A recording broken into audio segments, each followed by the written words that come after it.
Wait.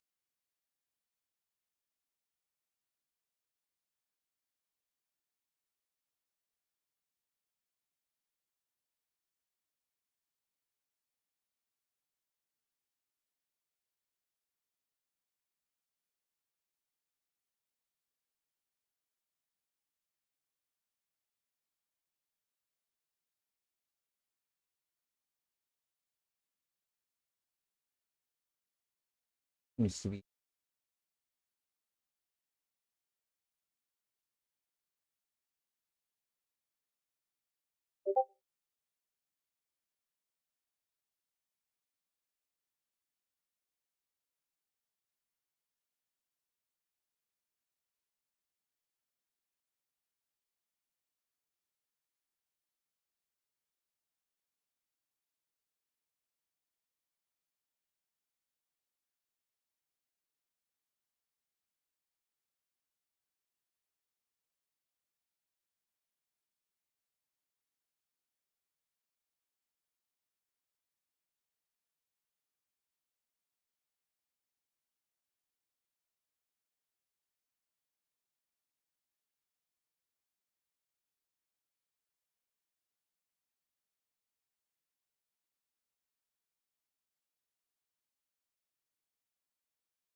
so we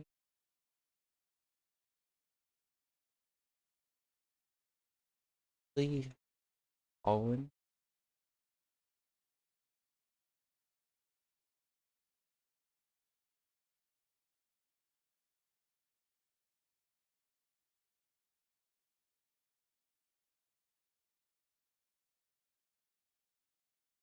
Regardless.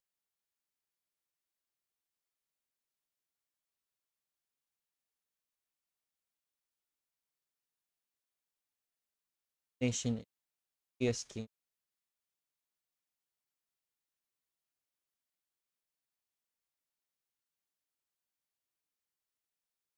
So players tips and they capture all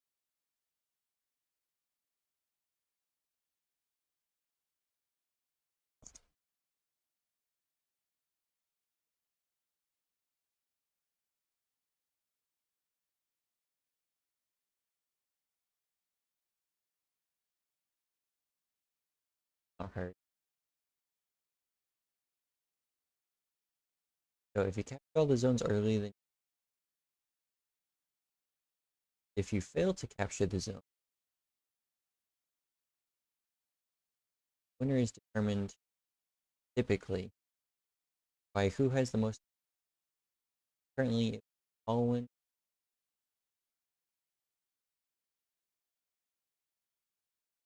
larger points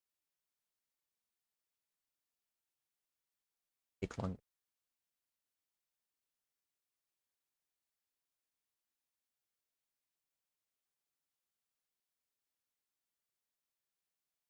Are extinct. Ended very well. Tips. Struggled to hit that one.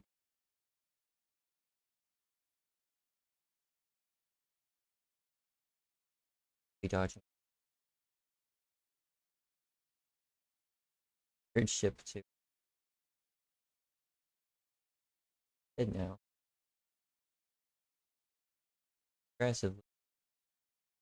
He wait very well. He'd be very careful with his ship to not go be captured. On more ships. A decent amount of money, but ships. Following a veteran of this game. Definitely not a take light. Guilty. Managed to place charm. Enough attention. As we can see, it'll be an uphill battle from efficient with ships.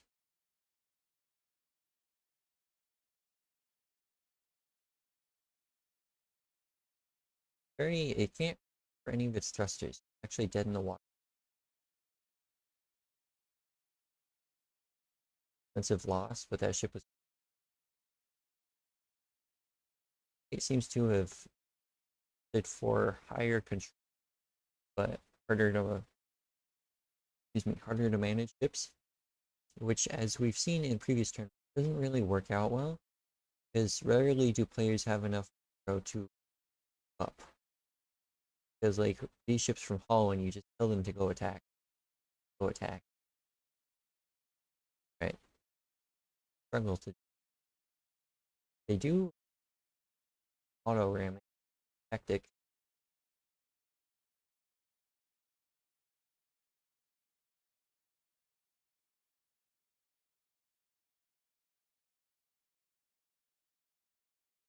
All right, that should be better now. Like since it was 2 and Hollow in 1 background. So that's what happens if you capture all of the. It was the case that C108 forfeit early.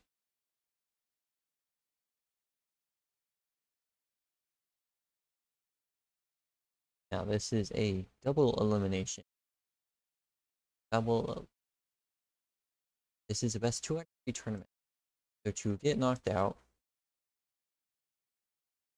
okay, to get knocked out, you lose twice.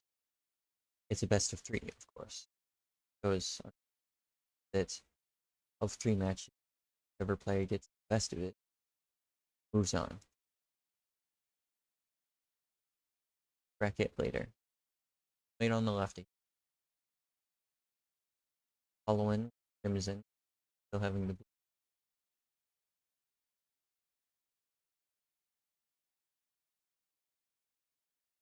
Very interesting. Every player has a tips, but it seems that C108 directly loses third again. Only makes very tradition. Whereas Following has much less armor. As you can see, good with the orbiting tactic. They can just better at dealing. This ship has already been defanged and largely, so it could, but unfortunately dead. Captured. C108 devoted all of their resources to capture. They failed. Completely failed, rather. Ship is body blocking. Stop them. Echo in time. Because if you have all the points and you have no ships attacking, opponent win. So, guys, ship C1. Hollow will. So, and on the field, so Hollow will be moving on very quickly. Very impressive.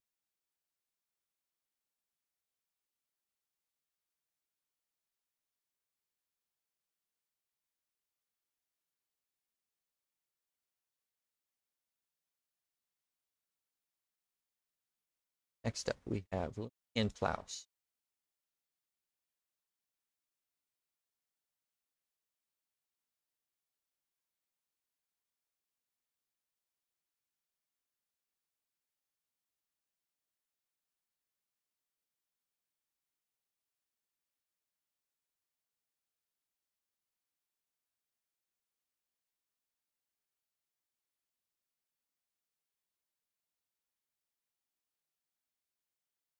Okay, so was a rough beatdown.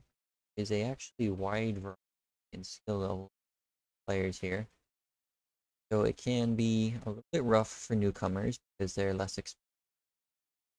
Naturally, since there's money and prestige on the line, players can be pretty brutal to the newcomer.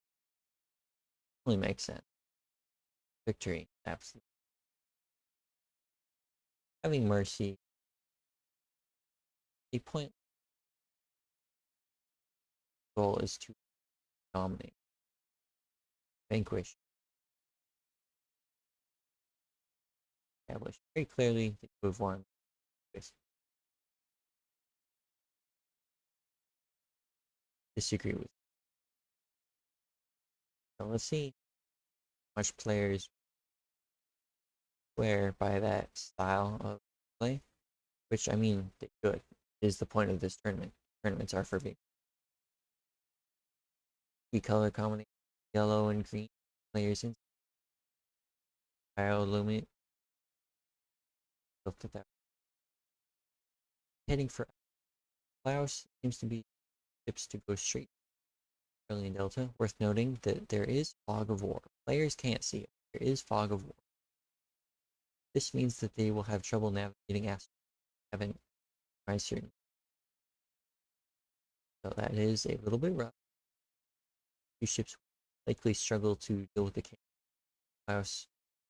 Not be using offensive, but understanding circles and these. Now Klaus's ship versus Lumi's 3DC. See how this is likely be seeing a lot of. It doesn't matter if you get flanks. That is how it goes. Those two ships will focus on fairly new Klaus, captured by Lumi. Delta being whatever this is. Appears to be the case that Lumi's storage fighter, because it has no reactor or storage, so it's just Klaus's. At least in terms of one. This is interesting. We have a laser. Amusingly, lasers outrange cannon. So if you can guarantee fights like this where you can out, then you will actually just cut through them. Suddenly it runs into a ships. They drive by and launch new lower target because they can't dodge nukes. As you can see, them unfortunately misses. SQs are the largest of ships that have no chance of dodging. You have ships that small, relatively small, 25 mil cross range. It is very, very common that you just automatically miss because nukes are aim with. Likely already damaged. Lumi. That's how that. House defending Echo effectively. Lumi deploying even more ships to Alpha.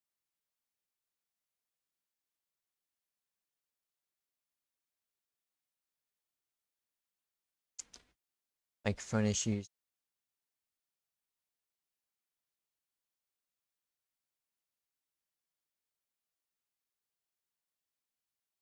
Fortunate.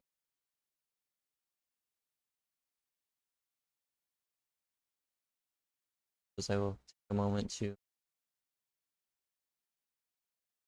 cast these games.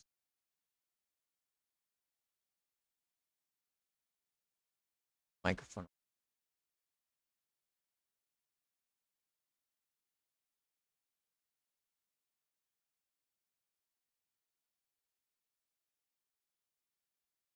Because what's not to love about live troubleshooting? My Bravo being captured. Always nice to see. Charlie being neutralized. Yep, will be neutralized. However, the essential green circle still being illuminated. They're gaining. Ships being deployed to Alpha to try and take it back from the ships. Fortunately, the nuke ship will likely miss it. Can't get through. So this is being rough for Plaus because there is a proven way feeding ships and ships that they can't be. You are actively burning credits for little to no gain there. Okay, so interesting tactic there. There was intent. I was rammed this ship with their two ships so that it couldn't dodge, held more in place. You can see that there had been a third or fourth one sitting there properly. Would have gotten a reaction. Klaus feeds another ship that can, and as we can see, Klaus has two ships on the field and no credits to spend.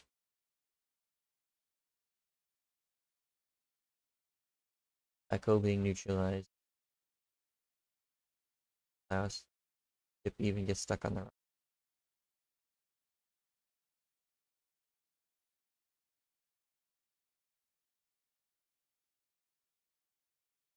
Is the case that they had no ships left, etc., etc.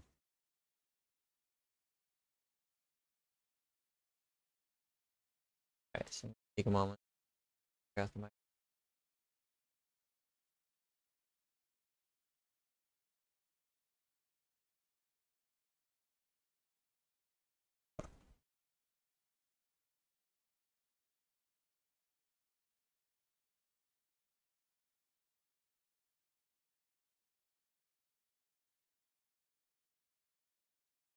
Testing, test. 1, 2. Oh, this is terrible because I have to wait a full minute, roughly, for me to hear my own voice again. So that's just wonderful.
This is irritating. Very, very irritating. I'm not sure how this could have happened.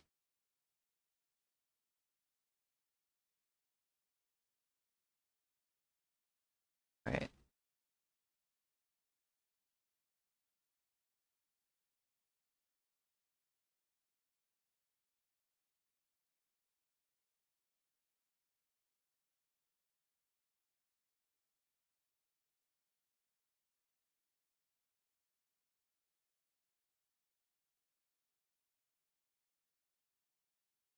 Okay, let's see. Sting, sting, 1, 2. This works, because it's really sad if it doesn't. Terrible if it doesn't. Very irritating.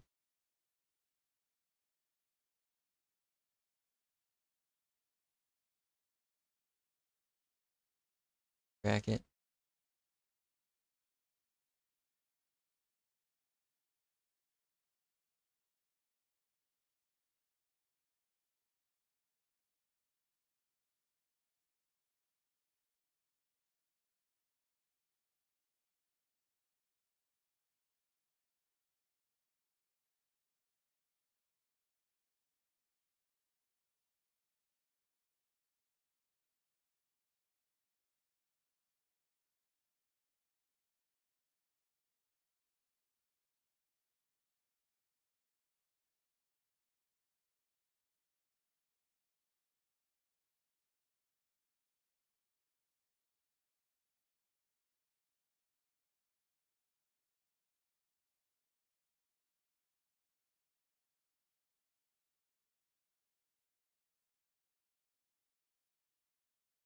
Really not sure what the deal is because I have all the settings turned up very. The cutoff point so low. So weird.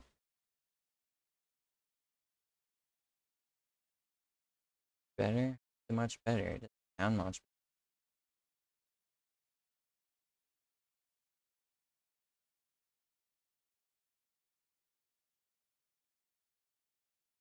I suppose that's pretty cool.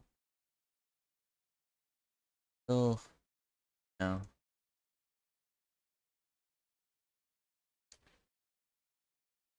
The bracket on for other players.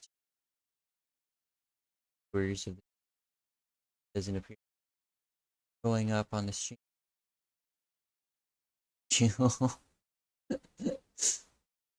That's not to love. Alright, I can see it now. Could be good. Whatever.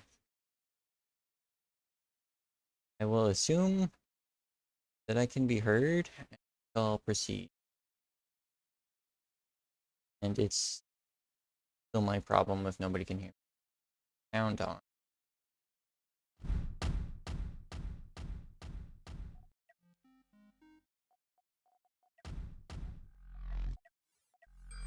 There we go. Now we can hear the wonderful sound of one to heard over me. So everyone going for alpha as it's directly in the center of the map. Wanna be place to be was demonstrated in previous turn. And let's see if Lumi can get another flank off on Klaus's Karsten. That was a very effective thing. Klaus trying to flank the other 2DC one small reactor ship at by Lumi. Creatively named. Bigger fan of Karsten. And Klaus seems to be having the upper hand, flanking on 2 ships and winning the direct match against the other ship as I was trying to find out the previous match. So let's. Neither ship has enough ammo to continue firing. Karsten's still taking a lot of damage, despite the fact that it's winning most of the fight, or should be winning pretty soon. Shot with the can. But both ships failing to kill the other, despite the fact that they're both pretty vulnerable. Echo being neutral, going to be captured and getting a ship there for neutral. Effectively. The ship was going to be, despite the fact that it just made it build. Unless Klaus fails to do, ran out of energy and ammo. The issue with these ships is that they burn out very quickly, so they are not good for extended fights. Ships with reactors are. So it can be problematic at times actually try to use them, because if you don't use them effectively, they will just run of working.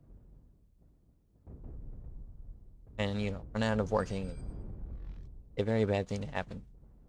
Okay, so this is a good demonstration of why you don't fly your ship in a straight line against deck cannons, because they will. If you fly ships consistent, deck cannons will hit them very effectively. It's when you start being jittery and hard to predict that deck cannon. However, now that they were flying in a straight line, as you can see, absolutely nailed. If Lumi can get another ship to come in with assist here. Fortunately, it can't stop going forwards. Klaus is doing a good job keeping 2 ships in between. And Lumi decides to focus on this fight that was going to be really cutting into actually remarkably close to Q. A good job on Lumi for still roughly equal. I would say he's on the back foot because of how they lost. But not by much. Some very gross comparisons to players in the past. This is nothing. It's still very much could go either way. So it'll depend on bonuses on the players to best or worst stat. As you know, so Alpha being kind of abandoned by more focused on killing the opponent's ship, which to be fair, if you overwhelm your attacking points later, being fought over.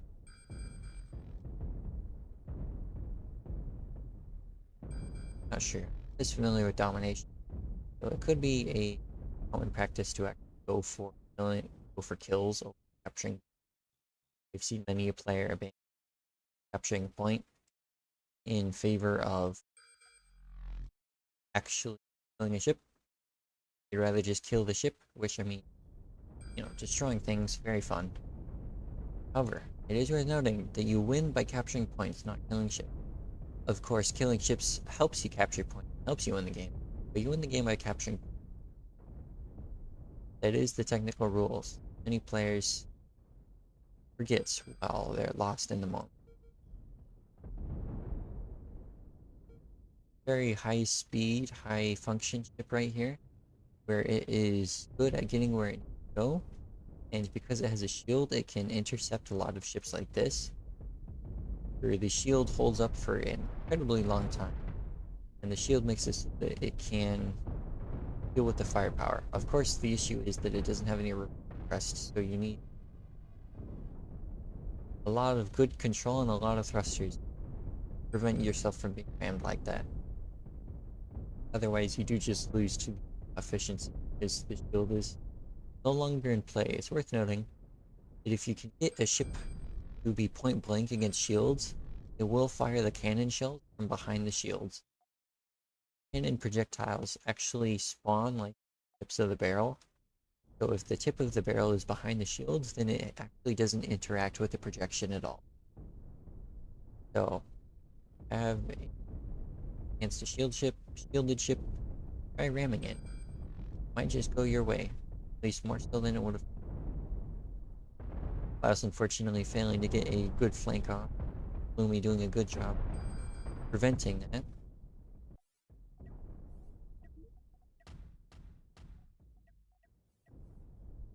Not for me, no. Lumi doing a lot of damage with this ship despite the fact that it was outnumbered 4-1 when the fight started. 5-1 at that point. Lumi coming in with the other ship, or dispatches this one. If they'd been paying attention, they could have ignored that ship because it had no control. Still fire cannons, but if it had control room, the ship is dead. So that ship is largely dead, has no way to get home, power its thrusters. Very interestingly, we don't see any usage of Hyperion FTL beacons or what. So ships can't really warp home anymore. I think it is the case that for the team tournament, there was a lot of additional credits. There was a lot of additional credits came from being part of two. Income was doubled, so effectively you had a lot more money to waste. Still equal, because the income for two smalls is equal. So we're still equal. For sake of determining the victor when timer runs out at the top, 3 small is equal to 1 large, more than 1. So value the large circle is only in its otherwise you can't abandon having it. You can't abandon fighting for the points, even if you have the large one. Still need to continue. So Klaus making the same mistake they did last time, feeding the small ships in the 2DC bricks, is that this ship just revels in the efficiency of killing these ships constantly. So Klaus needs to come up with different ships or different.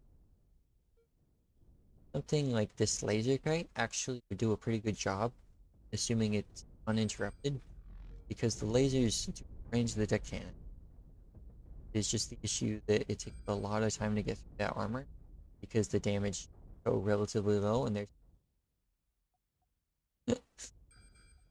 Klaus coming for flanking. See, now this ship has forced Lumi to look at it to try and prevent it from getting to the, and presumably that works together with the ship that comes in. However, the issue with the laser ship is that it's very fragile, fires on outranging its opponent to survive. Made of glass otherwise. House appears actually getting actually finally got the flank. That's a painful loss for Lomi right there. However, it is working towards getting Charlie. And they can test Alpha before it's lost. And nowhere close. So we're back to neutral. Charlie is going to be captured.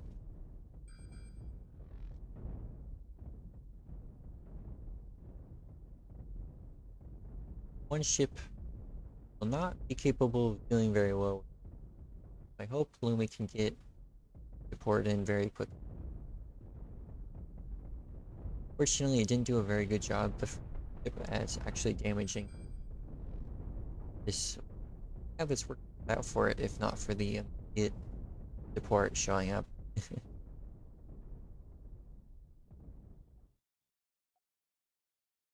Alpha, something really contested. Lumi is going to struggle to take care of the Karsten. Look at fleet value. Lumi has a little more and credits to spend. About the value of the should be able to spawn one relatively. Good use of nukes actually takes out a deck cannon, as well as the turning thrust, so that ship can't turn back and is taken comprehensively. Okay, so we are in sudden death mode. One of these ships dies.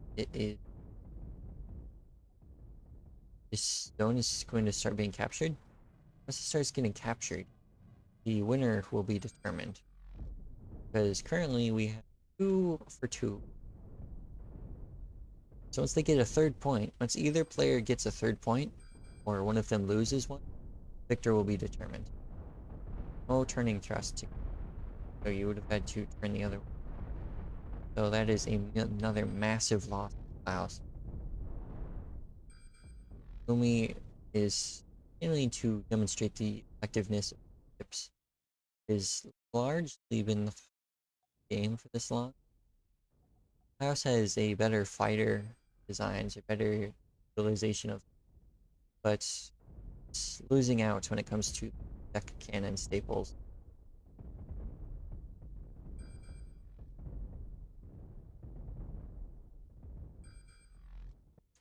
Really continue. Bravo contested. Alpha capture wins. That is 2 wins for Lumi, so they will be moving on. Let us see. People are saying. Some people say it's fine, some people not.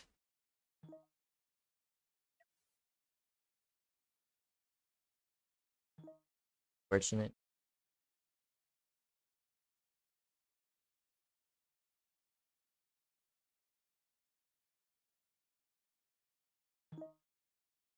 Move Lumi forward on the bracket real quick.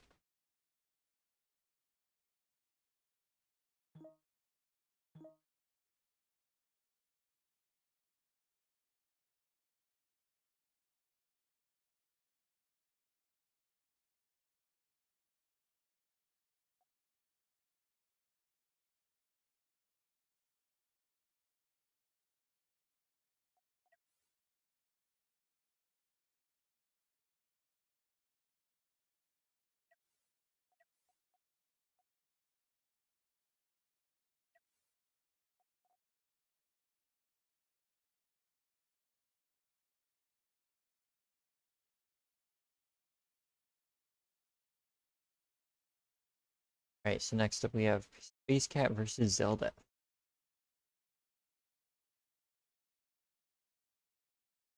Zelda, I would say, is a new addition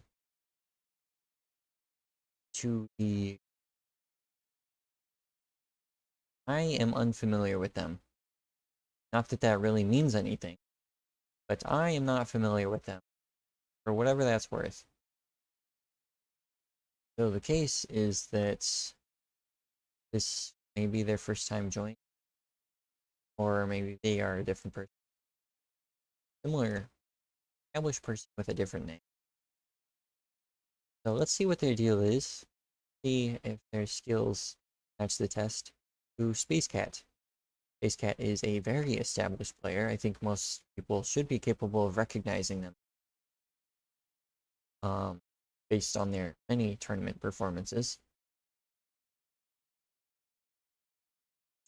So it's quite the first test the Lef has against them.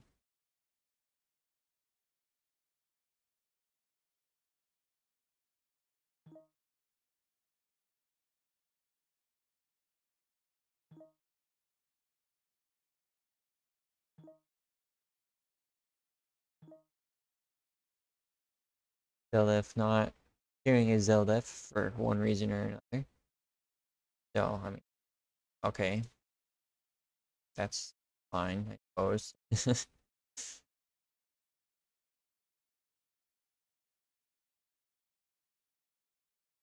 And cat nowhere to be seen. So much for the expert that I was talking about. Case cat.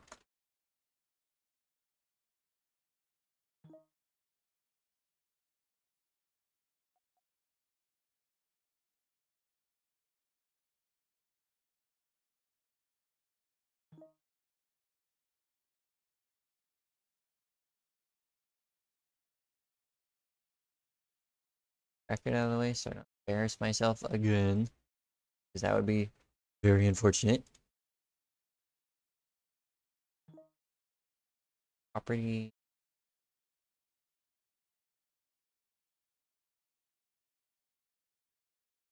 Close. Now I reduced the filters in my microphone, so probably more noise is getting picked up.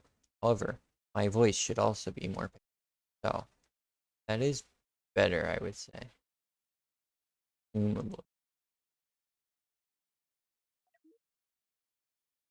Space Cat. Doing Space Cat.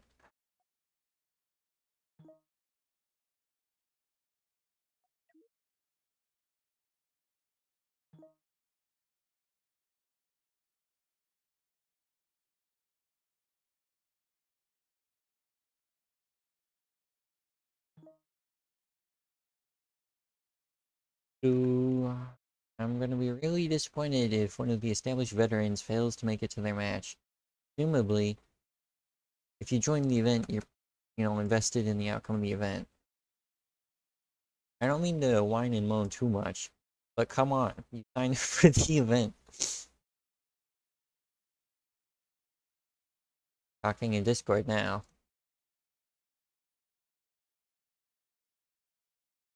Hooray for that.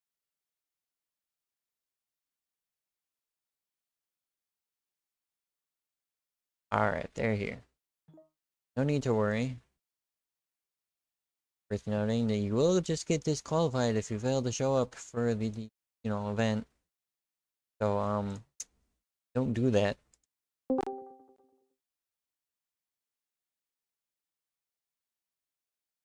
In Discord. Organization Discord chat. If any of my fellow co-casters appear, I can guess where they are. See if they were to join me in my solo casting.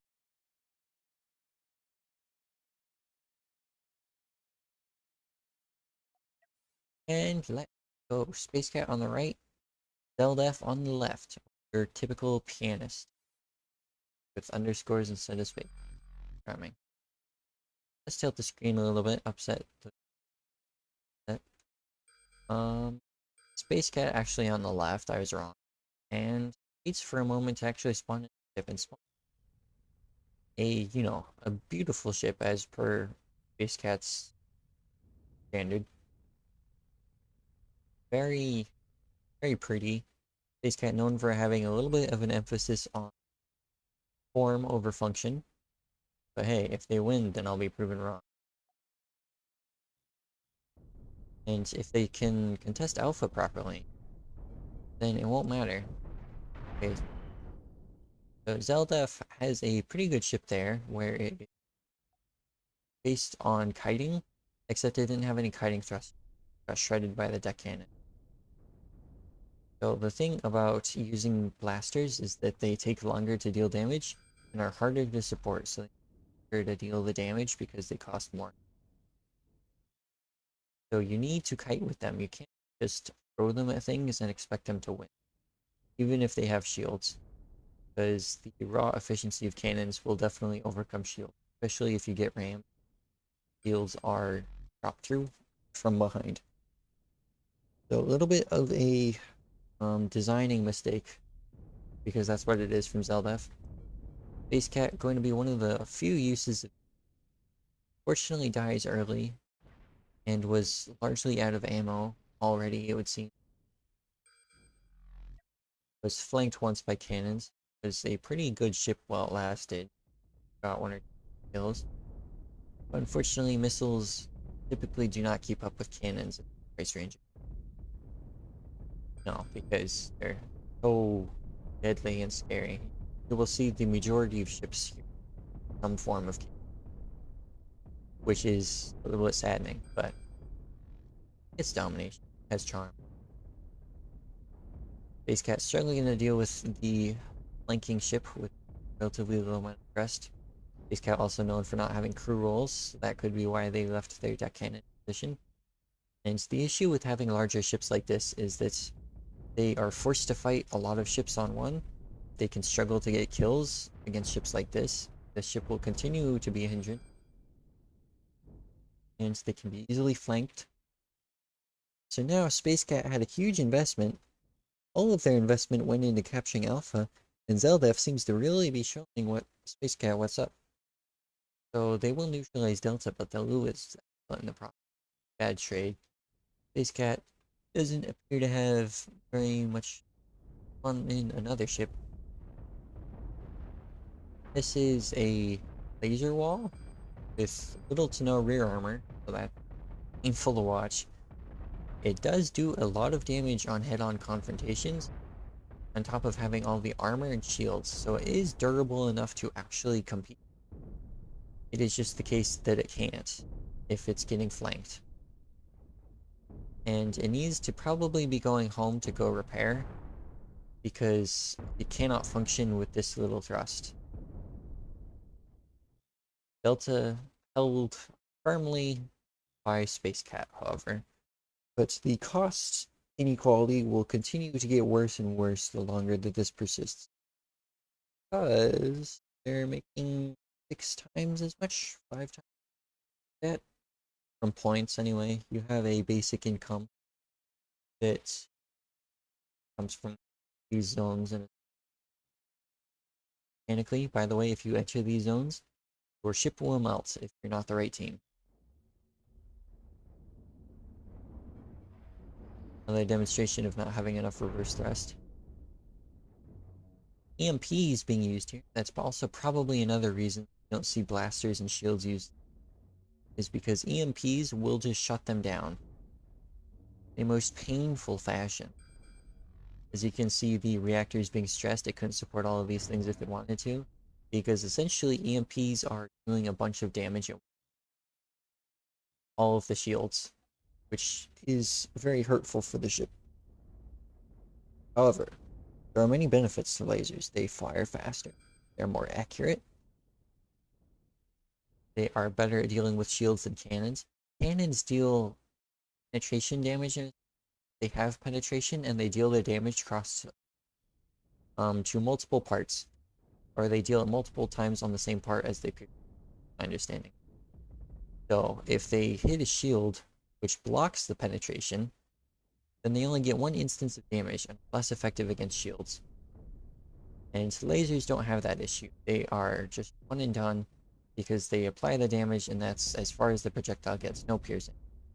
It makes it worse for flanking, but better for dealing with shields and for head-on engagement, I would say, because armor also similarly impressively reduces penetration. Base Cat not having the best of micro, losing out to typical pianist Paris rest him, and not being capable of really getting away, especially if it was body blocked with the extra ship. However, if Zelda isn't paying attention, they could just lose the ship to the flanking Ghost. Big fan of the Ghost, I hope. More missiles from Space Cat. Space Cat determined to use exotic ships, as I would say. Fortunately, those nukes were friendly fire, so they didn't deal any damage. However, Ghost still needs a lot of micro and babysitting, otherwise it will suffer. Space Cat not aiming their nuke, that's why they didn't hit. Nuke take a lot of babysitting to hit at these ranges. And as you can see, they are just whiffing pretty aggressively. Ghost has more thruster damage, might have to take another visit to home repair bay. Unfortunately, the Paris Breast is incapable of breaking through the front armor of the Man 500. Ooh, this ship is warping home. Look at that. So if we track it, there is a beacon. So Zeldef is also using exotic strength. The ship having warped home will now be capable of instantly repairing and getting back onto the field. So, lovely to see. There was a mini arms race, to my understanding, for dealing with hyperspace beacons, where you could just deploy a ship. Hold that thought. So this is the issue with having very energy dependent ships, is that they have to use a lot of thrusters, and by having a lot of thrusters you expose all of your backside. You can't deal with flanking. And now this ship, despite the fact that it had more firepower and defenses, this ship attacked from an angle and couldn't be stopped. So this ship is most likely going to be dead, and even if it wasn't, there's no way for it to get home, short of like a secondary tug coming. There it goes. So pretty painful loss there. You know, their DC 200 Delta. Alpha is going to be lost, Bravo neutral. This ship eats a couple nukes. Doesn't matter if nukes can't aim if you just launch them from point blank. Let's see, and this ship is completely out of ammo for the most part. Interesting spread of weapon choices. Doors on the engine. Let's not embarrass Space Cat, but you don't need doors on it. Started through the engine room automatically. One of the only blocks in the game that does is the only block in the game. Automatically, this is power. And this is kind of why you would want to reload, because don't, then you have trouble fighting. Nukes landing. Space Cat going home. You can just refill your ammo if you get home. Okay, so as you can see, this ship is as cheap as possible. It has the bare necessities. It could not have less crew. It could not have less energy. It could not have less anything else. Because you could remove the armor and this, but looks nice. And the thing is, when you have it immobile like that, right? Oh no, Space Cat not paying attention. Okay, the thing is, when you have it immobile like that, is that you can send a small ship like this one, or such, to go and kill it. If you look at the damage that's being taken here, because of this spawn point, you get heavily punished for being in the other player's spawn point, to the degree that the ship died because. So it did deal some damage to the Mana 500, but it didn't kill it, and because it didn't kill it, it still maintains the ability to repair. Ions also outrange deck cannons, so a ship like this one, if left alone, can just completely kill other other cannon ships, which is why Space Cat deployed missiles. These will just go around the shield, or the nukes will completely shatter through it. So nicely done on Space Cat for dealing with it. A nuke, a single volley nuke ship actually dealing pretty good damage. Removed a lot of the rear armor for the ship. Space Cat doesn't seem to be keeping up micro-wise as effectively as we're beginning to see the ship dead. A very expensive ship to. Space Cat also not much a fan of telling ships attack points and forgetting about them, as much as refers to they prefer.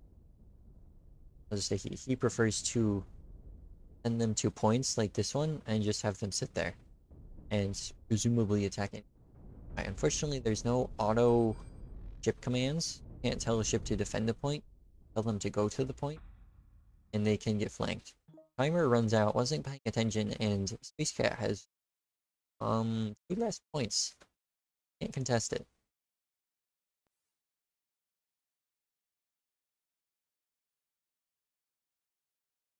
Unfortunate. However, that is not the end of it.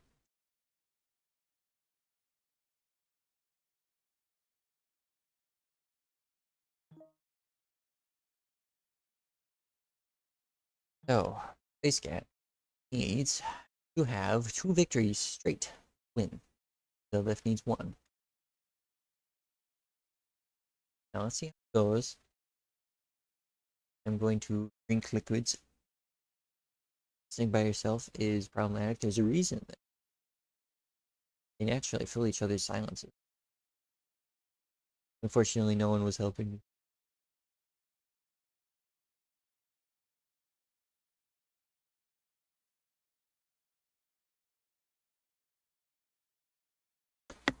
All alone by myself. However, that's me problem. And we're off. Game number 2. Potentially 3 of potentially 2.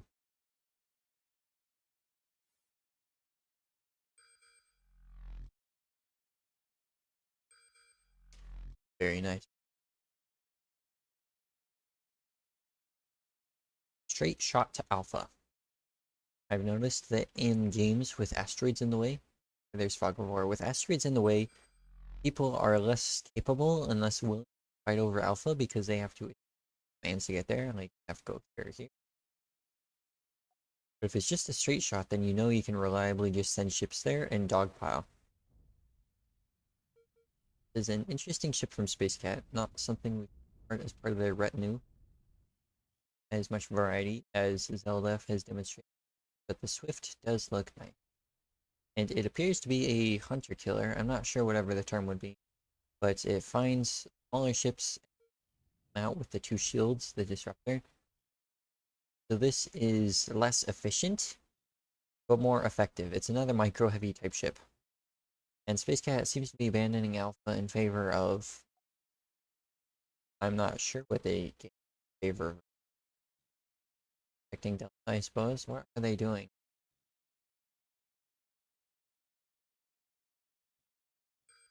To contest Bravo, he just abandons Bravo. That's an important fight there.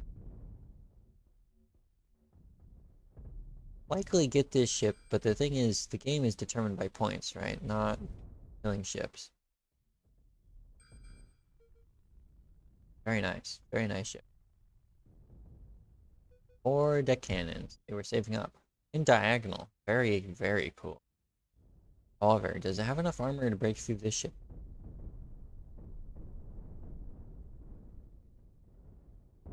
Well, Zelda seems to be vaguely retreating. Okay, the issue with this arrangement is that because the angles are too shallow, because this is just like a right angle, it makes it so that the deck cannons are getting each other's way and there's less efficient shots. It doesn't seem to matter now, but this ship needs to get that fixed.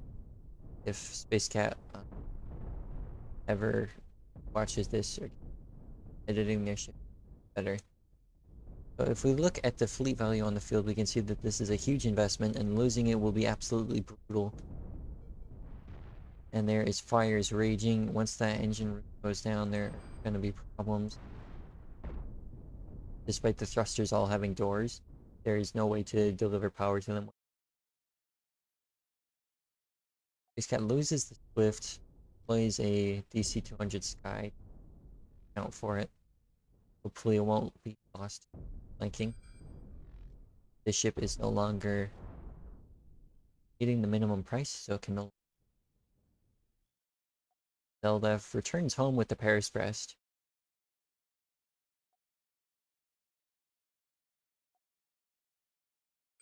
Not sure. Not familiar what that would refer. But basically, it goes home with the Typho. Typho. Base Cat seems to be making their way. Bravo is being neutral. If it can be. Yes. I suppose Zelda likely could have made it back if they fully conned it, but that would likely be into that cannon shot. They'd have lost the ships. Probably the right move. It remembers that there is a scary ship there, not a not scary. And decides to ignore Delta for and there's the case that Space Cat changed the flight direction of this ship temporarily so that they could get home, change it back to diagonal. Very good that the ship can fly in straight lines, fly straight if necessary. And these two ships will counter each other again. Sort of nemesis. Sort of nemesis.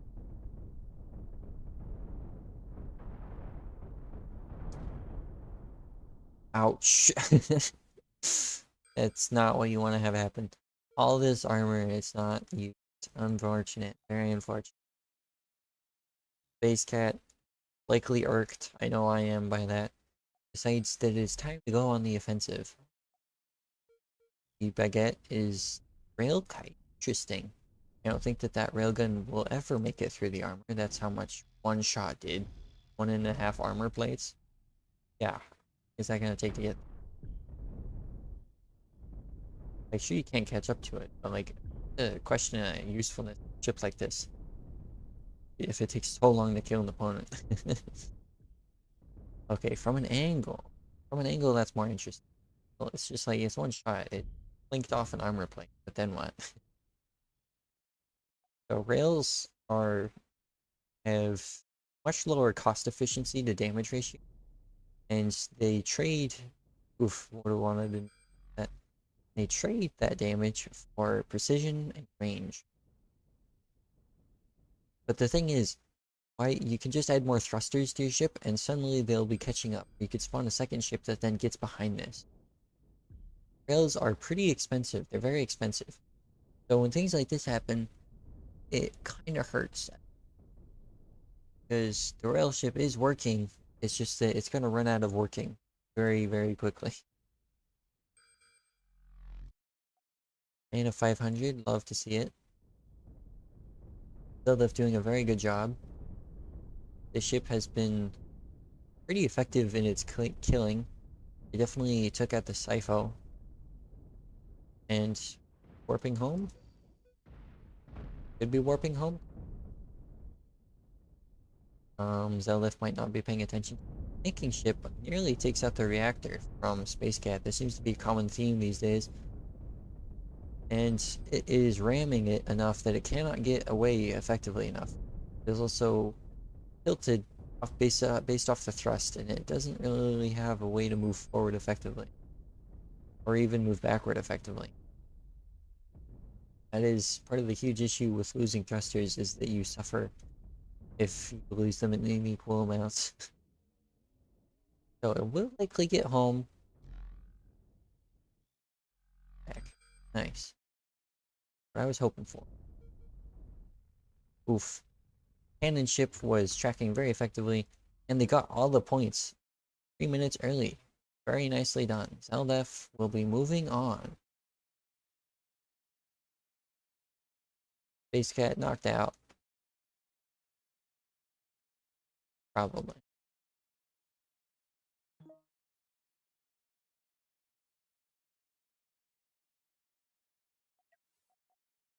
Space Cat, always known for having a little bit of whining.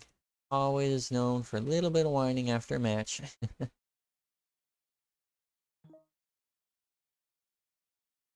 Small ships. Failure to adapt. Not justify failure. Constitute failure. So, I'm not sure what could be said other than it was expected.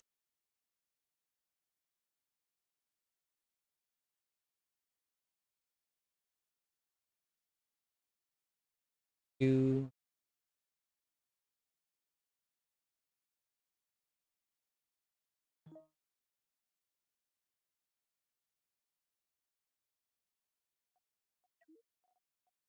That player, they don't appear to be Miguel. Go for the helpful commentary in the Western. I'm not as familiar with warping mechanics. I haven't used them. So I appreciate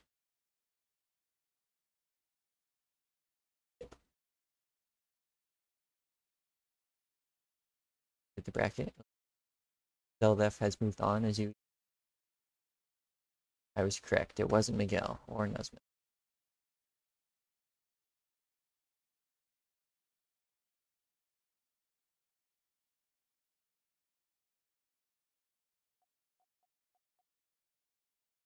Back it up. And we are ready to go. Very quickly did these players join ready up. I'm very proud of them. Good job, gentlemen.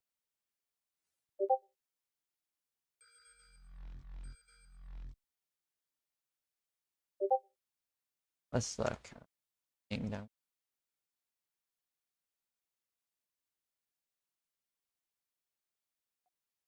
Okay.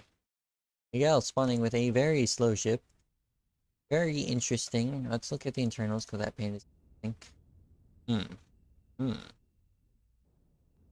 Alright, so very I don't think you need this many reactors.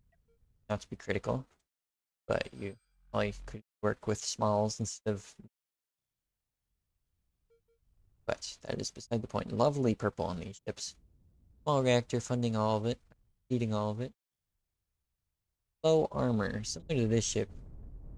Ships are more invested in having a lot of firepower. All 4 shields already down. All 4 shields already broken. Ship mostly dead. Okay, the issue with shields versus armor is that you cannot stack shields as effectively as armor, and you need to spread the damage over time. Think of it as falling from a great height and rolling after the fact to distribute the fall force over your body. If you just land all at once, then your legs break. Then the shields just fall and then your ship dies. Whereas armor is always effective regardless of how much damage you're taking at once. In fact, arguably it's more effective if you take your damage at once because of examples like nuke that do splash damage. Or if they all hit the same spot, then you take less damage. Another lovely explosion. Oh, got the control room. No explosion. So Nuzmis. Alright, Nuzmis is a known veteran. Nuzmis got second, has gotten first place in previous tournaments. I think got third place in the most recent one. So they are a brutal person to be paired up against. And they are definitely demonstrating their title, their keep. And Miguel seems to be struggling to even keep up, which is pretty emblematic of this interaction here. This interaction here is emblematic of. So Nesmus doesn't even need to focus on the point with this ship because they had already spawned the Curette to deal with that. Lovely name. Always name your ships because it's easier and cooler. Easier for me and cooler for everyone. And Nesmus wins at a blistering 2 minutes and 23 seconds. 33 seconds. That is the current record. Let's remember it. See if anyone beats it.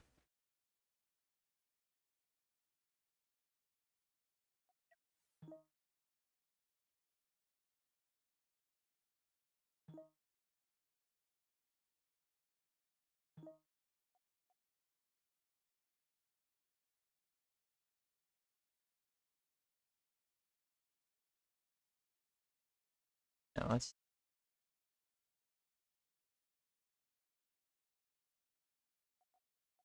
are already ready, waiting on me of all things. Embarrassing. For me. Not for them. Very good for them. Let's see if anything different happens. Miguel choosing to not spawn the previous ship with the disruptors for that were the 6 disruptors that couldn't be used on any shields. Miguel or Nuzmus starting with the same ships. 2 Curettes. Lovely to see. Glorious purple from them. Look at how spread out this map is. Wow. Typically, points are much closer, so more easily contested. Nesmus's strategy of the two curates doesn't seem to work as well if you just avoid them. However, Nesmus, understanding what's going on, deployed the Cryptus to go get Charlie instead. Miguel should have. Nesmus already going for Delta. Let's see if they can beat the record of seconds. On the ship anyway, despite how quickly it was taken out last, by knowing that there's Crypti in the field. Three crit field. I would say that Charybdis could likely get behind. That is just a direct shot to the reactor. And Nesmus is a player. Definitely put that off. Besides that, how?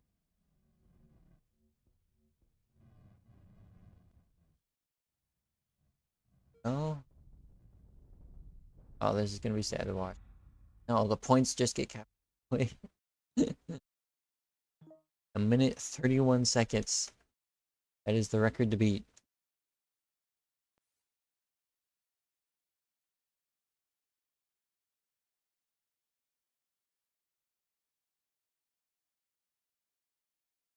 Ultra 4 versus Catching.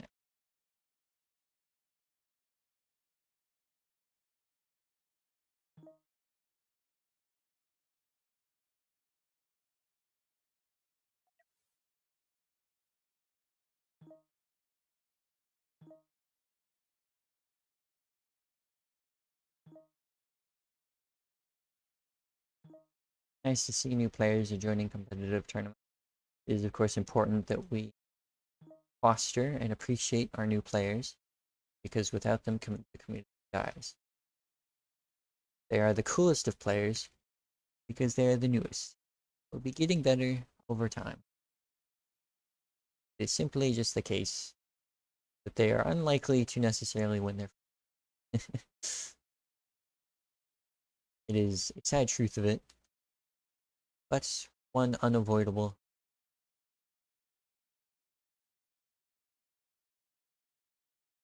I should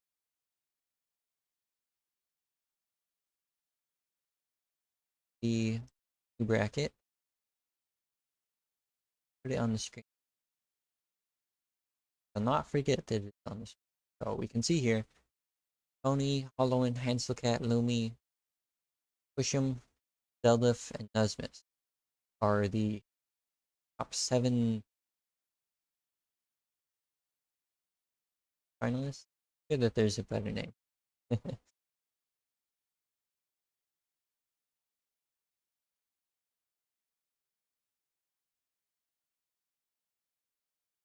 Players forgetting the password. Right, the fact I've.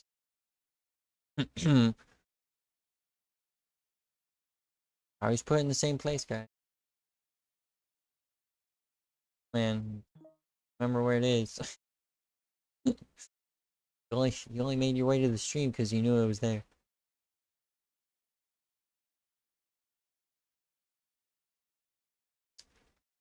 An ultra.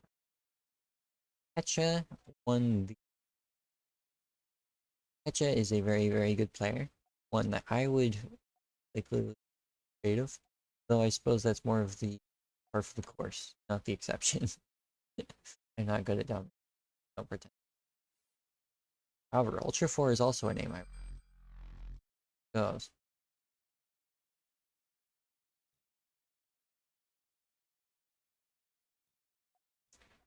Ketcha, it's spawning with 2 ships. One that cannon ship. Of course, very cool.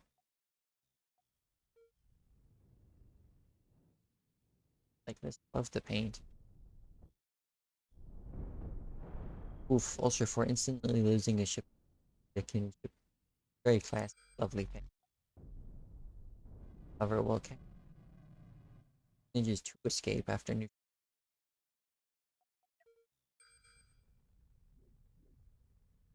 Of armor. 5 layers of it. This also has layers. However, this has more pretty roughly equal armor, so your match is going to be determined by logistics. Very important, by what many players would think. Ketcha also doing a better job of spreading damage by a lot. His Ultra just attack it and quickly lose. Yeah, there it goes. So Ketcha demonstrating their effectiveness as a veteran, and that they spread damage, had better logistics, and likely doesn't have their deck cannons chain as soon as they lose one of the sections behind it. Ultra feeding another ship into the 2 AG 18 dagger. AG-18 creatively named. Field comp. Well, I must say that's more creative.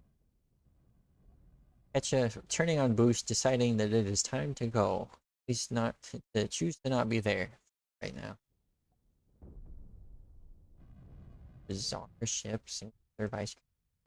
But ship is of course now rooting for Ultra 4 of great taste. Ketcha really went far away. I think that might have been a little bit overkill, but you know. Ketcha using the few reverse thrusters, important to have, and is maybe going to finesse on Ultra 4 again. Let's see. And is capturing the point in the background. Ultra 4 actually knows that to win the game you have to capture the point, so they do switch to try and attack it. Unfortunately, loses sight of the more pressing issue at the time, that you had a ship firing at you from behind.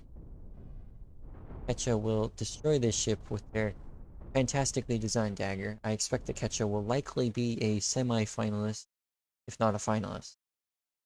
A little bit of a rough pairing for anyone. Ultra 4 trying their best. Fortunately, they seem to be really struggling. If we look at the credits on the field, it is 3 times as much for Ketcha. Ketcha could also spawn 2 additional ships. So, outlook, not bright, I must admit. Loses another ship. You know, these could really use a little bit of armor. The thing is, like, even if your ships are optimal and will instantly win in 1v1s, you're, you're not fighting in 1v1s. That is the point of domination, is that there's entire groups of ships at once. You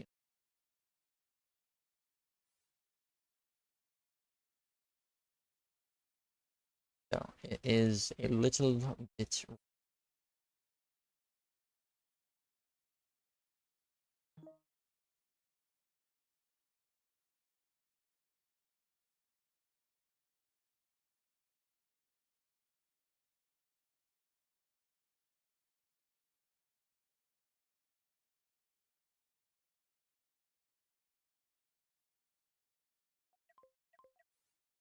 fun.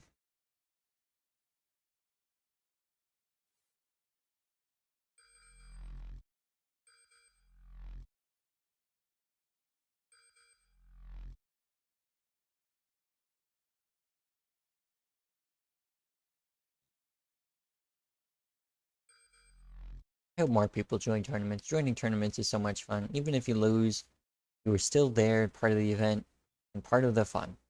No, I think that matters. I think that counts. Even if you're anxious, there's nothing like the tournament. There's so much. Ketcha remaining far, far away to fights that they can't win. Oof. Ultra 4 throwing another ship at the dagger. The same ship. I think that the previous one had like 5 kills of the same ship. Might have been only 4, but still very much. Very unorthodox looking EMP ship. Love how it looks. Beautiful asymmetry in its function.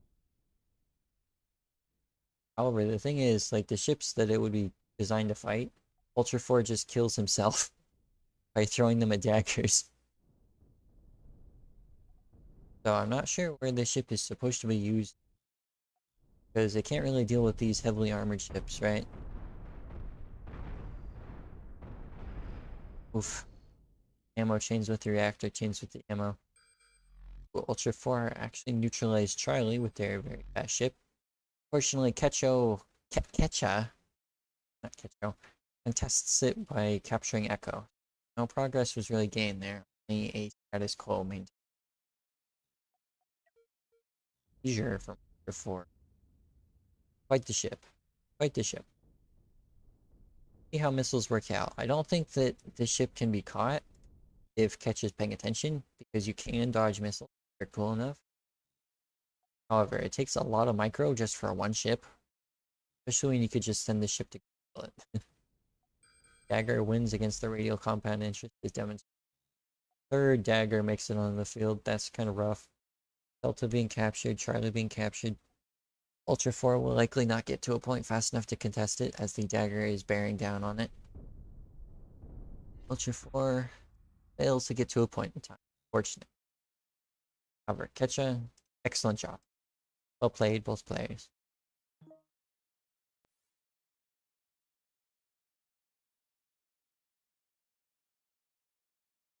Now we are in the next phase of the tournament.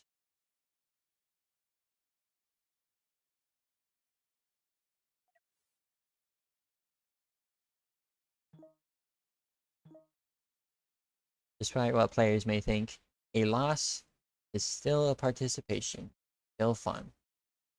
Maintain this. Continue to maintain it. Look at the bracket, our dear viewers. So cool. So Tony versus Hollowin.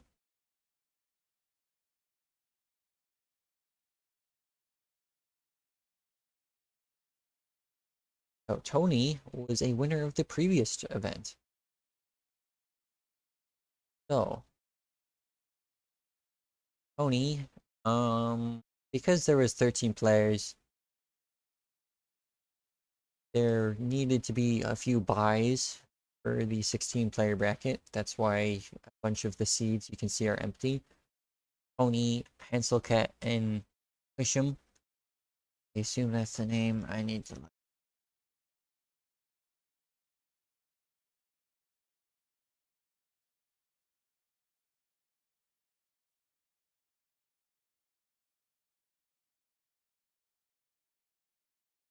I don't know how to say that. It says CM. I'm gonna say CM. CM. Lovely name.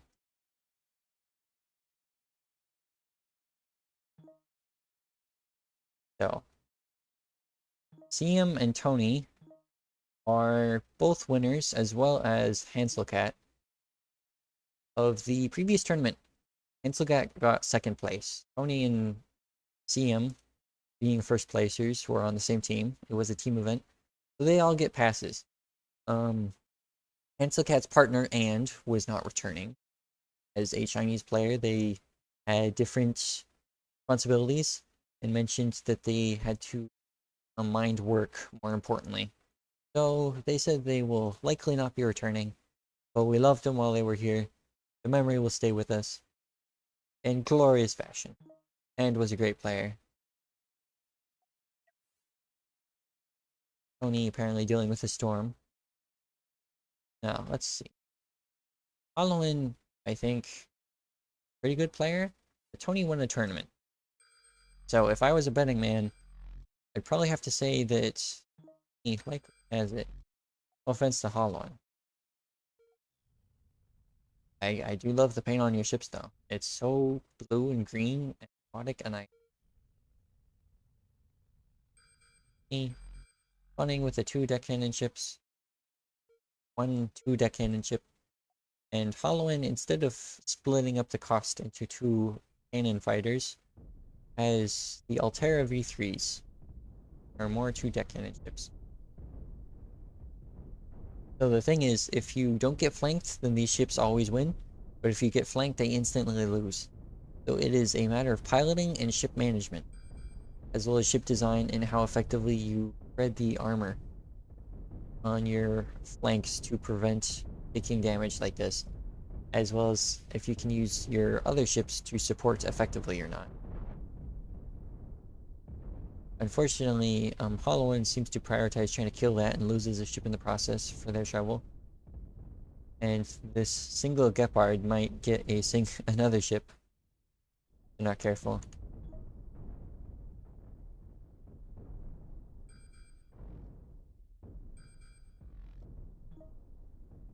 Charlie captured.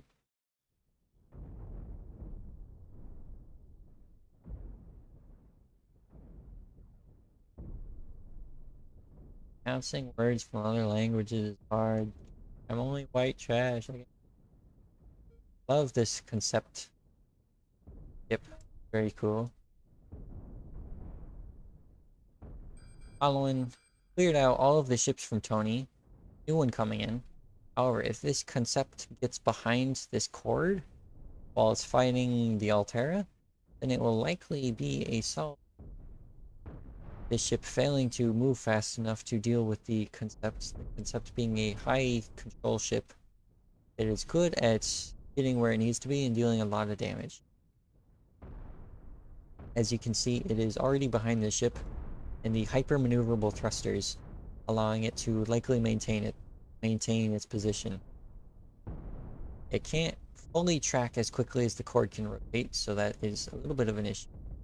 And if you tell a ship to track a ship's rotation, then you can actually just sling the ship into things because it's trying to get to a position behind the ship, which is constantly moving. So Tony demonstrating experience, recognizing that that ship was on a follow command or track rotation of enemy ship command. So Hollowin deciding to double down on these smaller fighter ships, recognizing that the Altair's likely won't win in a head-on fight against the Cord, and decides that flanking is the ideal option here. Deep shots going in from behind there. Also, the Gepard running out of energy. Control room will eventually die out if the cannons don't run out of ammo first. Phantoms are also storage ships. The concept can indefinitely fight, or it can indefinitely move. It cannot indefinitely fight because eventually that cannon will be out of ammo. It's close enough there already. It would likely want to be going home now. Refill its ammunition. Still, we are roughly equal. Hollowin has a lot less money on the field. Tony has a bit more saved up, but the points remain equal. Alpha has yet to actually fall into one player's hands or not. The concept is actually contesting Alpha by itself. So, oh, that was very scary. So maintaining it as a defender here could be what Hollowin had in mind. A second one making its way onto the field. Love this ship. Looks phenomenal.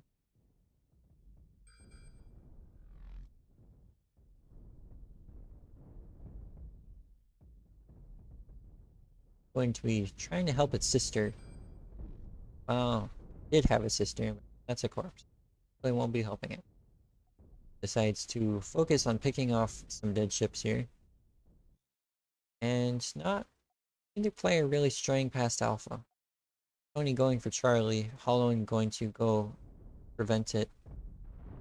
Hollowin not recognizing that there's no thrusters on that ship and could just leave it alone and it wouldn't be a problem. Goes for Delta anyhow. Forcing a Cord to chase after it.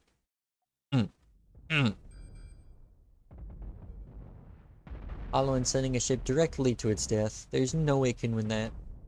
6 is a larger number than 4. I must admit. Bravo being attacked. This is interesting. Not sure if this concept ship with its slight armor and slight shields can deal with the 6 large cannons. Fortunately, Hollowin does shift quickly enough to not instantly die. That's fortunate. Tony lagging out. Demonstrated that they were having a storm.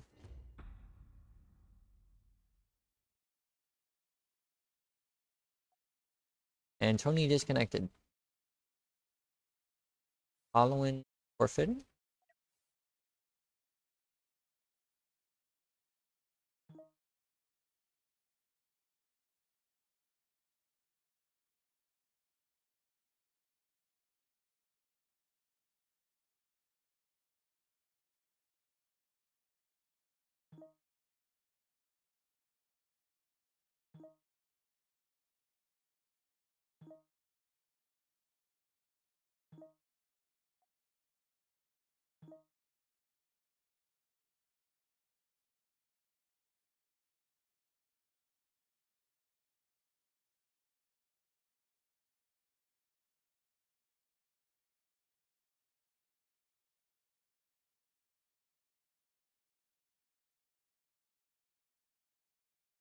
Okay. According to Google Translate, it's Presium. Presium. Which is not Presidium, because I was saying that, and they told me that was wrong. So I'm gonna try and do Presium, see how he responds.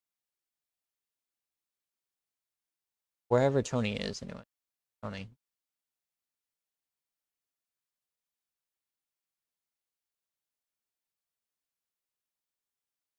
I was a fan of Percy Jim. So like, no, that's not my name. Like, okay, I'm not trying to mess it up, but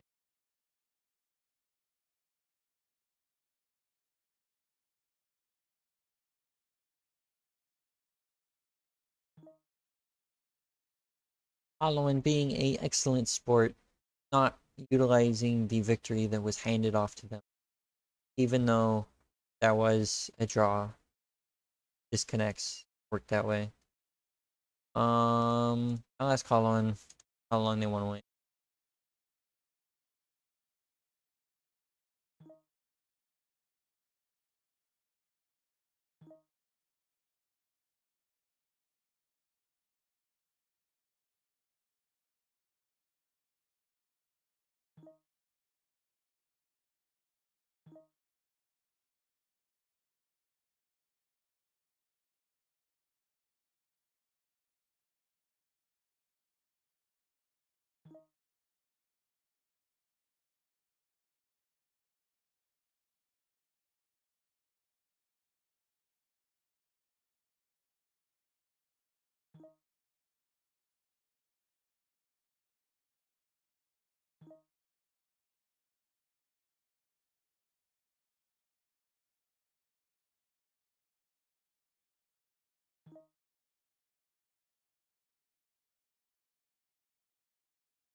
So we will be doing this match later.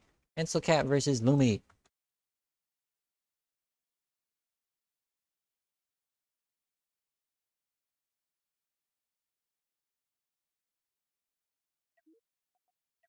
Get out of here. I don't want it.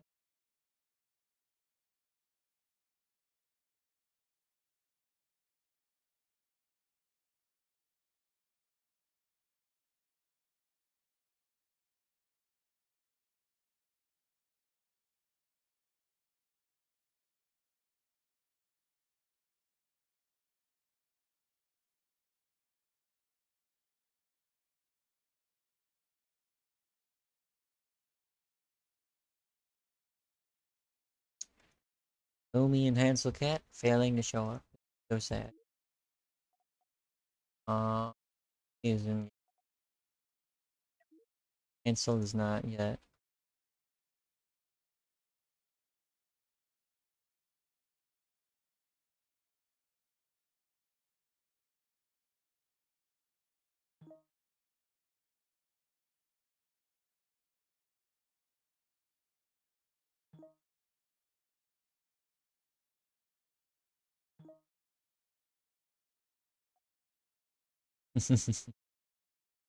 Hansel Cat, established player, very scary. Lumi asking for gentleness. I don't presume that Hansel Cat will be granting it. Oh, but let's find out.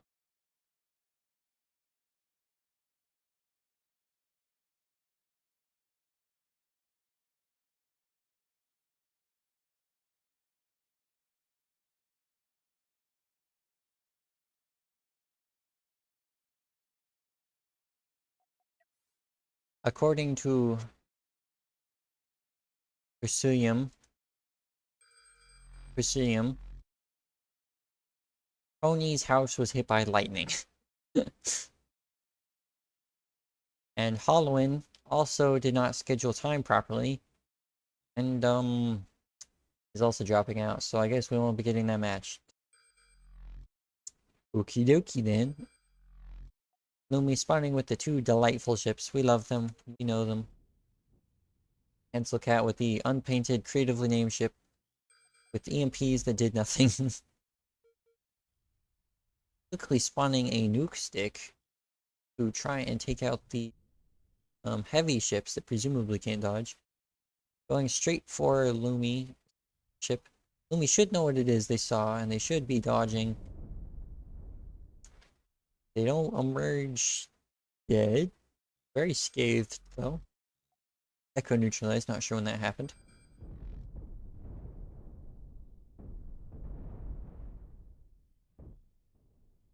Pencil Cat has tons of ships in their retinue. Kind of surprised that they opened up with such unorthodox methods as a EMP ship and a nuke stick. Nobody else has done that, and we've seen why now.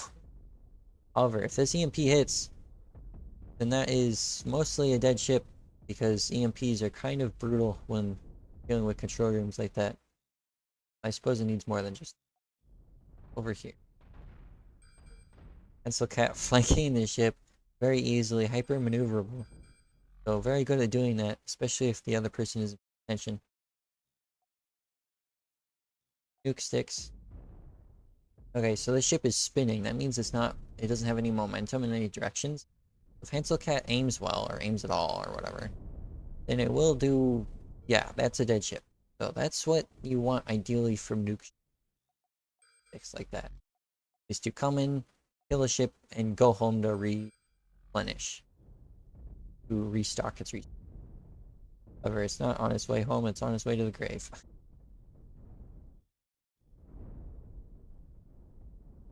Fortunately, the extra creatively named ship could not save its companion quickly enough, but it will avenge it with stupidly fast ship. Hansel Cat is a player that can keep up with the demands made from dealing with lots of high microships. Spawning a Cooper Hawk, a ship that they got painted by me for winning the previous tournament, looks exquisite if I do say so myself, and they're actually losing points. Interestingly, Lumi has gotten quite the advantage on them.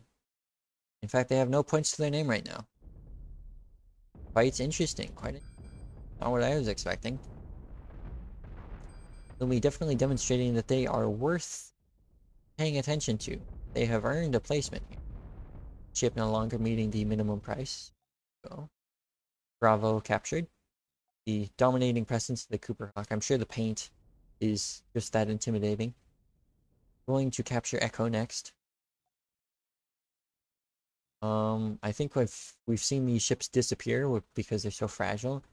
You'll notice that they don't have any armor whatsoever. Or this could be the same one ship that has been so effective in killing that it just ran out of ammo. Should be headed home now because it has no guns left to shoot with. Oof. Might struggle to put out that fire. More EMP ships. Lumi giving chase. However, the reactor will turn everything back on, so needs to kill that within decent time. Otherwise, it will just turn back on. Yep. Still trying to get that one. Hyper maneuverable. EMP's all going to whiff here. If they all hit, it won't do anything. Or it'll turn off the control room, and then it can't deal with flanking. Hansel Cat takes advantage. Brutal combination of effects. Fortunately, not fast enough. These two ships engaged in a lovely dance. This ship is incapable of getting away or getting past the shields, or flanking it, because this ship is just as fast, where it matters. So, Hansel Cat will choose to escape it. Abandoned Echo, the Cooper Hawk, not capable of dealing with the DC ship. Charlie and Delta and Bravo all now orange again. So, Hansel Cat still not giving up. Definitely still in it. We look at money on the field. Lumi does have an advantage, but it's not too grand. Cooper Hawk trying to batter its way through the front of this ship. Noticing that it wasn't working. Hello, Colin. Colin joining me. Hello. Cooper Hawk trying to batter its way through the front, failing to do so because duck cannons are kind of scary that way. Especially if there's a second one. However, the fire will likely explode that storage. Watch it tick down. Then it will detonate the reactor, and that will be a dead ship. No, it didn't explode. Never. However, Cooper Hawk out of ammo. Appears to be likely beheaded. Doesn't get stuck on rocks, that is. Pencil Cat's still on the back foot, I would say. They are having trouble matching the efficiency of these deck cannon ships that Lumi keeps throwing out. One might call them trite, but they are classic, iconic, and effective for a reason. Everyone has one because they're kind of good.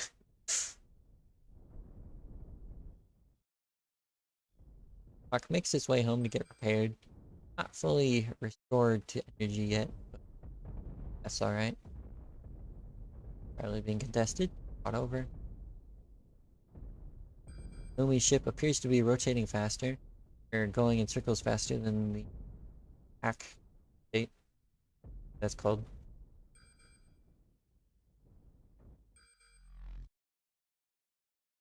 Echo having a similar matchup, but with the roles reversed.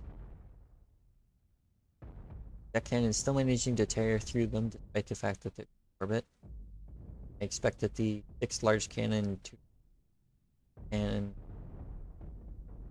for that name. Unless the EMP's coming. EMPs will deal with these ships very well. See, that's just a dead okay, if that control room gets turned off, just a dead ship, because there's no onboard source of energy that isn't preemptively stored. So those 2 ships are dead. They've been killed. No, Hansel Cat can just capture the point. The same thing happening here.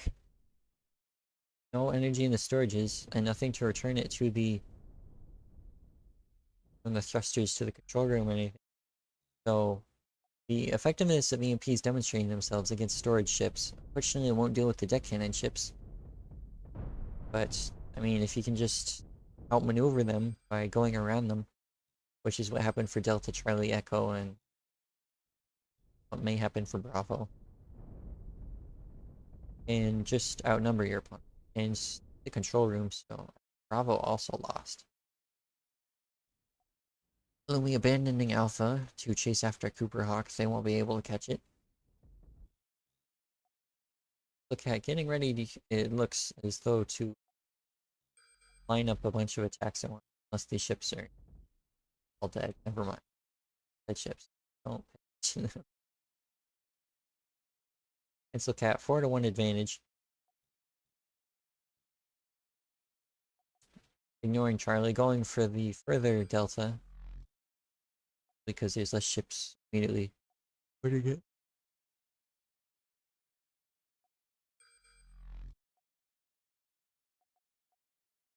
There, Cooper Hawk. Pencil Cat not have a 2-deck cannon ship? Are they challenging themselves to not use them? I'm sure that they could win in a head-on fight if necessary.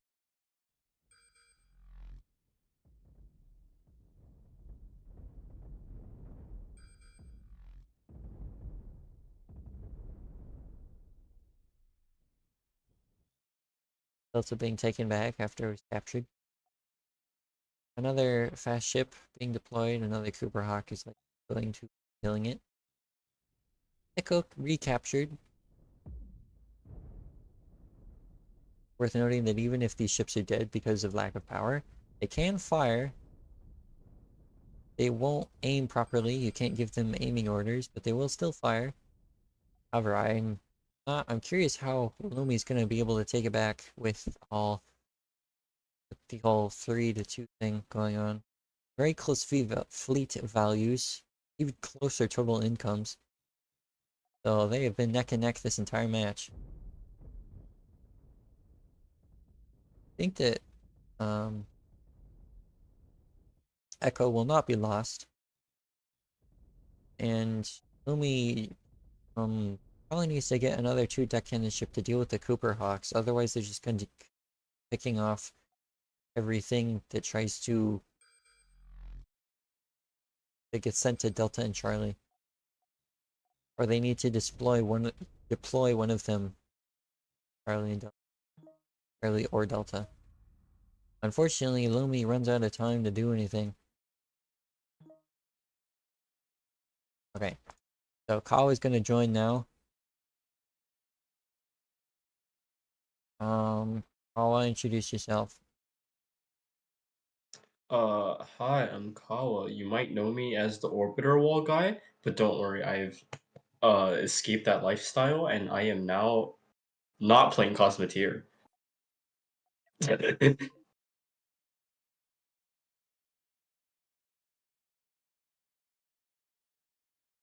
watching this. What are your thoughts on that last match? Actually, I was not watching because it's disorienting hearing your commenting and the 1 minute late commenting on the stream. The stream too.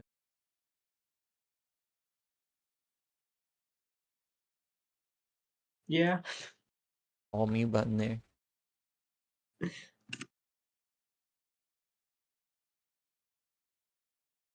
Well, I was gonna ask you what your thoughts were, but you don't have any on that match, so um, two deck cannon ships are strong, right? Yep. Thank you for your in-depth evaluation. I'm glad I asked. Single word answer. Yup. Okay, you commented this. I need to take a break. Oh, okay. So Hansel's sending a ship to mid. Lumi's spreading out their cappers, sending one ship to Alpha, one ship to Delta, presumably, and they're ignoring the ship being sent to Echo by Hansel. Hansel's circling back towards Alpha with his PS290C SCA2. I'm not saying that name again. Uh, Lumi successfully. Oh, never mind. Hansel successfully stops Lumi's Delta capture with his EMP ship.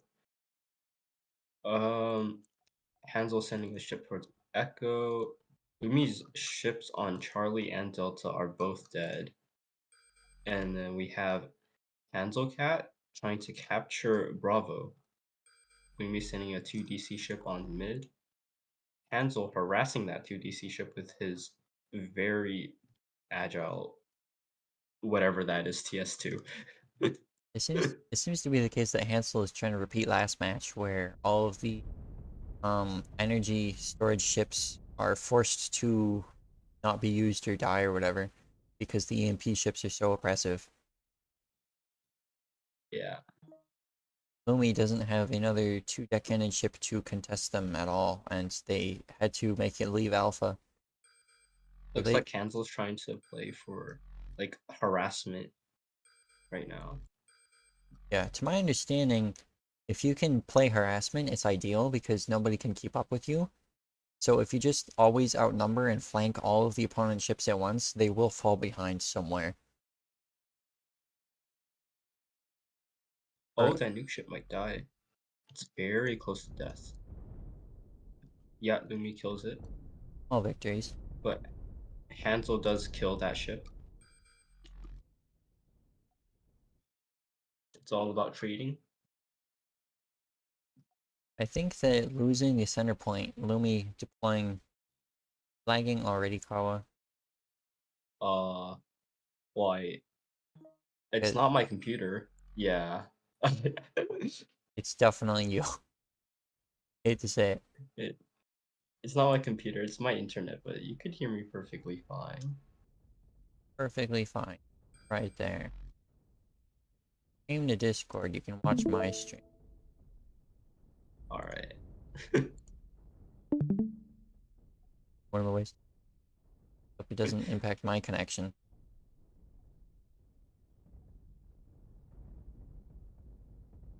Henslocat actually dealing with the two deck cannon ship moderately well this time around. Previously, Henslocat just kept throwing ships into it and they died. Now it's properly flanking taking place here. Or was, anyway. Wow, that was close. So, And it's dead. not dead. It could Oh, get it's home. not dead. Could get home. There's there's a very small portion of it that's still alive. Probably won't, because Hansel Cat can just one of the hyper maneuverable ships to finish it off. It could get home, theoretically.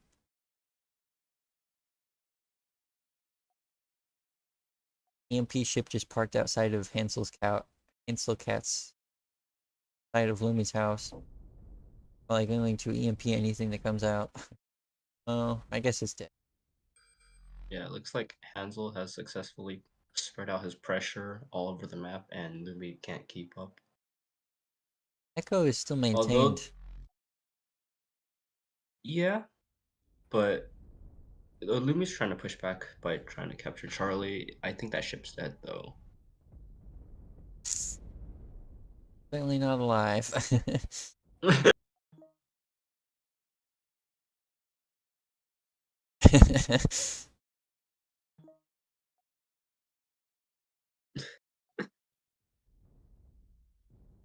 Probably referring to the TS 290 SCA-2.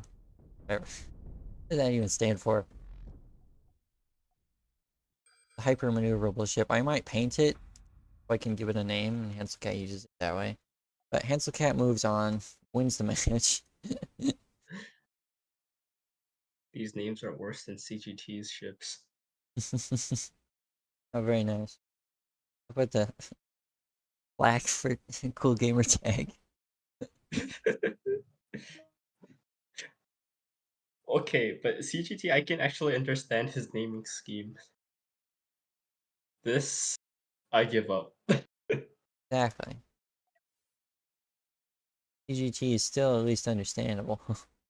I don't think his ship names are even that bad. What are you talking about? His ships are that bad.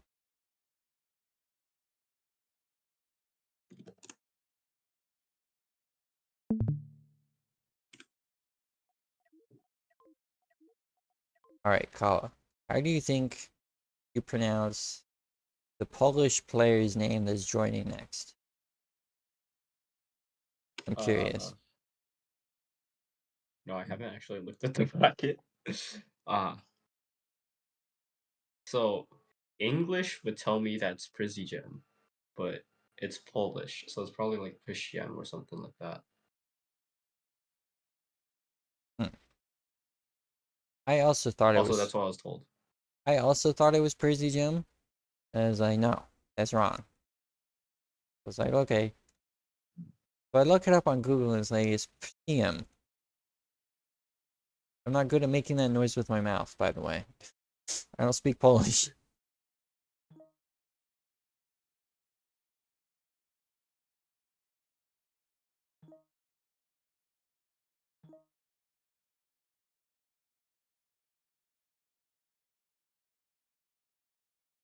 I don't know if he's cussing. You're just assuming It's based just on his this. past action. It's just the safe bet, you know.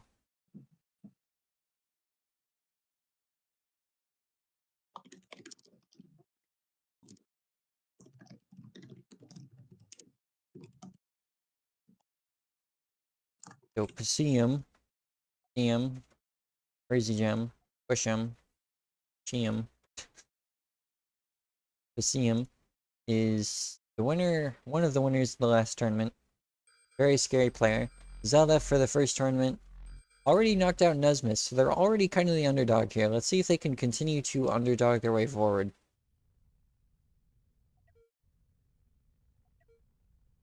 Love the purple paint on these ships. Absolutely phenomenal. I was told it was done by Vochi, also known as Mint. Not Minty. Minty is a gross person. Mint is cool.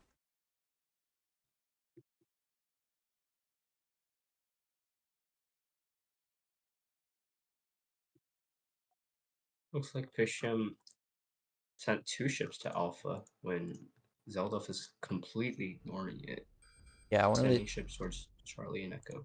one of the ships was sent back because he realized he only needed one since there was no contesting it.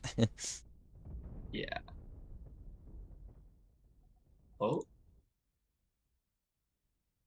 there's enough armor there. Not forever. I don't think Zelda's ship is agile enough to continue the rotation. Yeah. Maybe you can get the second ship though. No, it gets flanked At the cost of itself. their own. Yeah, didn't deal Yeah. enough damage to catch it either. Zelda now has to deal with both of his points being decaptured and Alpha being captured by Prisium. Alpha isn't being captured, it was captured. Ah, like the state of captured. it's English is weird. it's pretty dumb, I have to agree. Echo is neutralized, but it's gonna be captured again. This unfortunately will not match the um minute 31-second win from Nesmus, but it may be close. Right. Zelda has no points left, and It's gonna his leave the only ship zone. on Yep. Delta, and it gets off. Prisium's. So a pretty swift loss from Zelda. A good attempt. One more chance for them.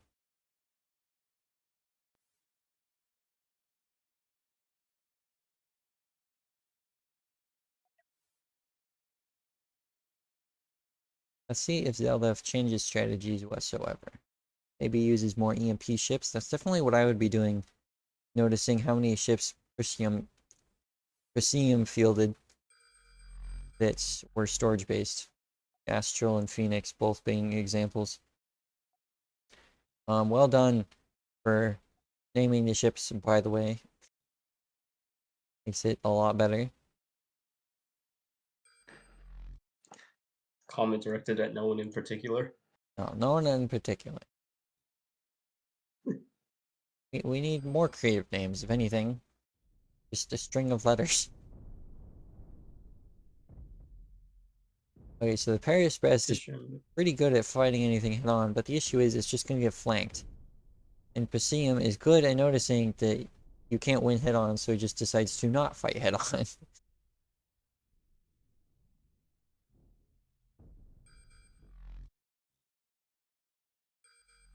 Zelda is sacrificing Delta in hopes to capture Alpha, but Prisium is actively contesting it, so he's actually not getting anything out of it right now.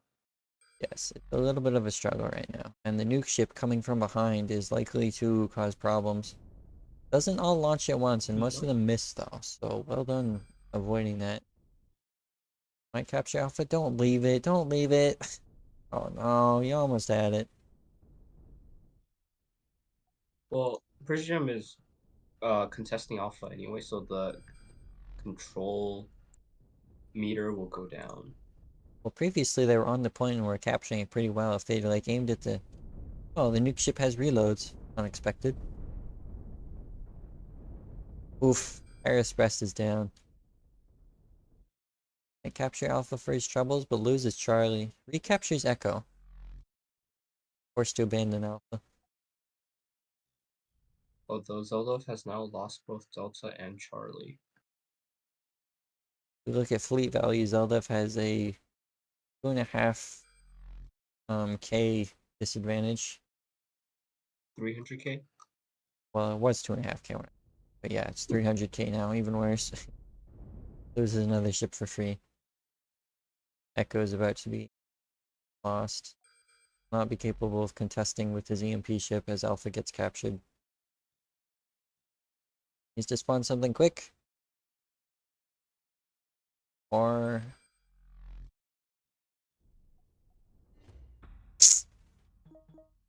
In that game.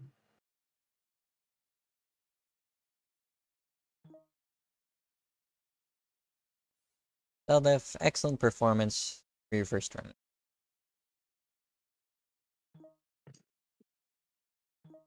Well played. Yes, well played for sure.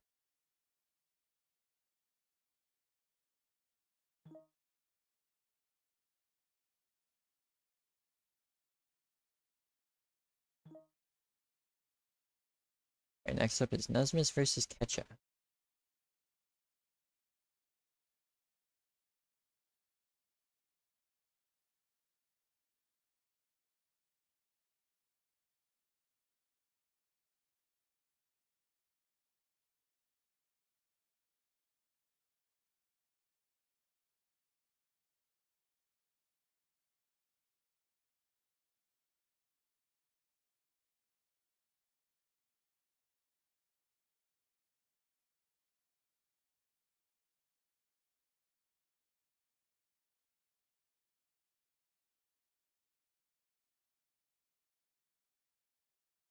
No, I think Nesmus and Ketcha were actually teammates in previous tournaments.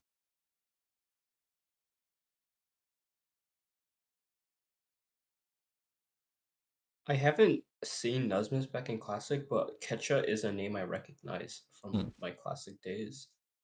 He was a pretty strong player then. I'm interested to see how he's doing now.